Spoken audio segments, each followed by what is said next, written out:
Hello everyone, welcome back to my channel. At times, a player's emotions tend to go over the boil during a football match. It may have been due to an unfair call by the referee, a dangerous tackle by an opponent, misplaced passes during a counter-attack, or maybe simply being too selfish and going for all the glory when there are other teammates in better positions. These instances may be few and far between, but there have been plenty of occasions when the ignominious side of football has reared its ugly head and some brutal fights have broken out on the field. Let us take a look at 10 of the biggest altercations that took place during a football match. Number 10. Lee Boyer and Kieran Dyer. As if being 3-0 down to Aston Villa at home wasn't bad enough already, Newcastle fans had to then witness two of their own players fighting it out on the halfway line. In 2005, Lee Boyer and Kieran Dyer, both England internationals, fought it out in front of the St. James faithful. Both players were furious with each other, and when Dyer refused to pass Boyer the ball, all hell broke loose, resulting in shirt pulling, scratching, and shouting before Peacemaker.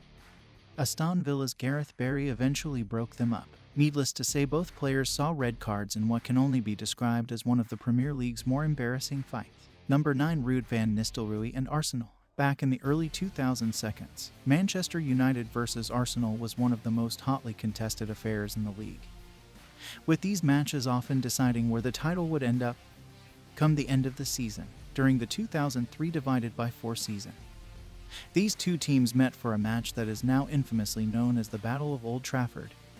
With the match marred by various incidents on the pitch, United committed 13 fouls and Arsenal 18, with a total of 8 yellow cards handed out, 2 of them to Patrick Vieira, who was sent off in the 80th minute for a kick at Van Nistelrooy. The score was 0-0. But in the final minute, Forlan won a penalty and Nistelrooy stepped up to take it. He thundered his effort onto the crossbar and was mobbed by celebrating Arsenal players as the final whistle went, with both sides boasting of some tough guys. A full-on scrap was narrowly averted. In the aftermath of the match, Lauren, Martin Keown, Vieira and Ray Parlour were all banned for a combined 9 games. But the draw enabled Arsenal to go an entire season unbeaten and win the Premier League. Number 8. David Batty and Graham Lasocks. While these two players had a less than exemplary career, they make this list because it was one of those very rare occasions where two players from the same team ended up fighting with one another. In 1995, the landscape of English football was quite different. Blackburn Rovers were the current holders of the league, and in the Champions League they lined up against Spartak Moscow.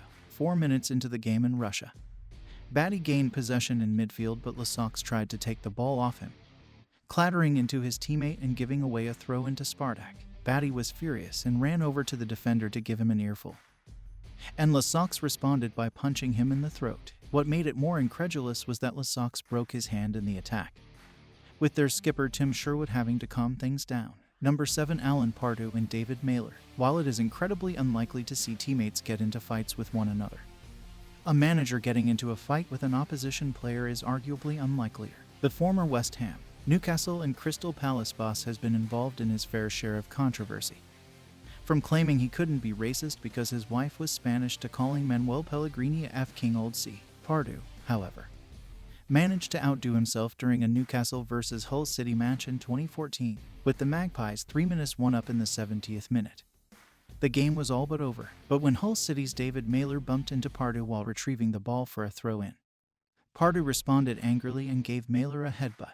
He received a 3-match stadium ban, a 4-match touchline ban, was fined £60,000 by the FA and £100,000 by Newcastle for his troubles. Number 6. Francesco Totti and Mario Balotelli. Another person that you'd have definitely expected to see on this list is Mario Balotelli. Totti has a reputation for being one of the gentlemen of football, and it was definitely going to take someone of Balotelli's reputation to tempt him into a scrap. Over the years, the controversial Italian has managed to irk the likes of Jose Mourinho, Roberto Mancini, and pretty much everyone in both Milan and Manchester. In 2010, Inter and Roma faced off in a Coppa Italia final, with the game largely being bad-tempered. When Totti came on at halftime, Balotelli taunted him with "your finished granddad," and continued to insult him for the rest of the match. Totti responded by appending Balotelli with a hard tackle and as a result was sent off, with Inter ended up winning the match 1-0. Balotelli then accused Totti of racism, which the Roma skipper denied, though he did admit that the media outcry that resulted from his outburst on the pitch had him seriously considering retirement.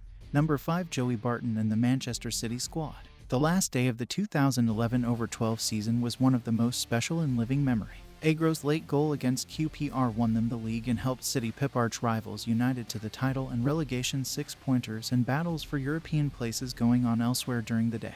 Going into the match against City, QPR thought they had needed a draw to stay up. But Barton still wasn't able to control his temper and was sent off on 55 minutes for an altercation with Carlos Tevez, never one to go quietly. Barton kicked Agro and nutted Vincent Kompany before having to be dragged off the field. While still trying to fight Balotelli along the way out, QPR ended up taking a 2-1 lead a few minutes later. But with a man advantage, City managed to rack up 44 shots, with the Hoops goalkeeper, Paddy Kenny, making an incredible 13 saves before conceding again. In the end, both clubs celebrated as Bolton failed to win their match and were relegated instead. Number 4. Eden Hazard and the Swansea Ball Boy. The Ball Boys of almost every club around have a reputation for being incredibly petulant. They often waste time, pretend like they don't know how to throw a football when the opposition asks for it, and generally just simply get in the way. Eden Hazard. Number 3. Roy Keane and Alan Shearer. The list of the biggest football fights wouldn't be complete without the hothead that is Roy Keane. In 2001, Keane managed to pick a fight with Alan Shearer during an away match at St. James Park. The Magpies had the lead going into the last few minutes, and as the ball went out for a United throw, Shearer tried to stop Keane from taking it quickly, and the fiery Irishman responded by throwing the ball at Shearer's head. The Newcastle man provided a verbal response which made Keane go ballistic, swinging a punch, missing, and then getting immediately sent off. The two men still hate each other to this day, with Keane saying afterwards, "I was sent off for pushing, but if you're going to get sent off, you might as well punch him properly." Number 2. Paolo Di Canio and the referee. Both men were shown red cards, but by this point in the match, Di Canio had lost all sense of calm. He proceeded to gouge Martin Keown's eye, kicked everyone in sight, and then shoved referee Paul Alcock to the ground. The FA slapped 11-match ban on the mad Italian and levied him a £10,000 fine. Number 1. Jose Mourinho and Tito Villanova. Mourinho doesn't exactly have a reputation for being the nicest chap on the block, but even his most hardened supporters were shocked by this incident in 2011, in the 94th minute of the El Clasico. With Barcelona leading 3-2 in an already incredibly heated game, Marcelo flew into a tackle on Cesc Fabregas that resulted in a red card for the Brazilian left-back and a mass brawl between all the players on the pitch. Both sets of coaches also clashed on the touchline, and it wasn't until TV replays showed the fight that Mourinho was caught gouging the eye of the late Tito Villanova. In the immediate aftermath of the disgraceful act, Mourinho flat-out refused to apologize to Villanova, claiming that he was defending the honor of the Los Blancos. Mourinho was banned along with Villanova, who had shoved him in return, and it took nearly a year before the Portuguese manager admitted that he regretted the decision and apologized. If you find this video informative, then leave a like, and if you are new, then don't forget to subscribe. See you till the next video. Thank you for watching.